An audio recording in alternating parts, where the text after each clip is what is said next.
उर्फी अपने घर वालों से मिलने के लिए लाहौर आएगा और यहीं पर ही उसकी मुलाकात दुर्योधन से होगी। दुर्योधन उसको परेशान देखकर और भी ज़्यादा परेशान हो जाएगी और वो उससे कहेगी कि तुम्हारी बर्बादी का ज़िम्मेदार कहीं न कहीं मैं खुद को भी समझती हूँ। अगर मैं वहाँ पर मौजूद ना होती तो तुम्हारी बीवी ऐसे ना करती और शफ़क़ काश तुम पर एतबार कर लेती और वो इस तरह की बातें ना करती तो तुम दोनों की ज़िंदगी बर्बाद होने से बच सकती थी। वहीं पर ही उर्फी उसको बताएगा कि अब तो वो तलाक का नोटिस भी शफ़क़ को भिजवा चुका है। ये बात सुनकर दुर्योधन और भी ज्यादा परेशान हो जाएगा। शफ़क़ को जब से उर्फी की तरफ से तलाक का नोटिस मिला होगा वो तो बिल्कुल बिस्तर के साथ ही लग कर रह गई होगी। उसकी अम्मी और वो दोनों बहुत ही ज़्यादा परेशान होंगे क्योंकि उन दोनों को ये उम्मीद बिल्कुल भी ना थी कि उर्फी इस तरह भी कर सकता है। और अब तो शफ़क़ को जूही की कही हुई तमाम बातें सच्ची मालूम हो रही हैं क्योंकि अब उर्फी ने उसको तलाक का नोटिस भी भिजवा दिया है और वो लाहौर भी वापस जा चुका है। इधर दूसरी तरफ एक्सीडेंट होने पर सुंबुल अपने बच्चे को तो खो ही चुकी होगी,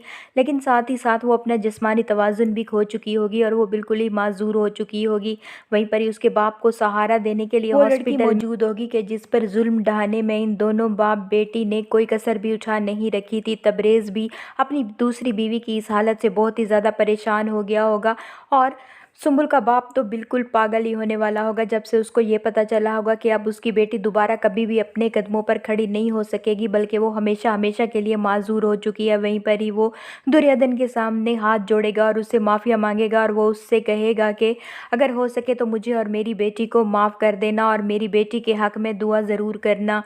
वहीं पर तबरेज़ भी उसको ये समझाएगा कि तुम सुंबुल को और मुझे माफ़ कर दो और अपने खुदा से दुआ करो कि वो बिल्कुल ठीक हो जाए। दुर्योधन तबरेज़ के कहने पर और सुंबुल के बाप के कहने पर सुंबुल के लिए दुआ ज़रूर करेगी, लेकिन उसके दुआ कर देने से वो सुंबुल की जान तो ज़रूर बच जाएगी, लेकिन वो कभी भी दोबारा अपने कदमों पर खड़ी नहीं हो सकेगी और ना ही वो अपने बच्चे को दोबारा से वापस पा सकेगी। और इस बात का दुख उसके बाप को बहुत ही ज़्यादा होगा। पहले तो सुंबुल बेहोश होगी और उसको किसी भी बात की खबर नहीं होगी, लेकिन जैसे ही उसको होश आएगा तो इस पर यह इंकशाफ होगा कि वो ना सिर्फ अपने बच्चे को खो चुकी है बल्कि वो अपनी टांगें भी खो चुकी है, क्योंकि वो अपनी टांगों को हिला नहीं पा रही होगी और वो हमेशा हमेशा के लिए माजूर हो चुकी होगी। और ये बात वो अपने बाप से मालूम करने की कोशिश करेगी तो उसके बाप को बहुत ही ज़्यादा तकलीफ़ होगी अपनी बेटी को ये बात बताते हुए कि वो हमेशा हमेशा के लिए माजूर हो चुकी है। उसका बाप तो पहले ही दुर्योधन से माफ़िया मांग ही रहा था,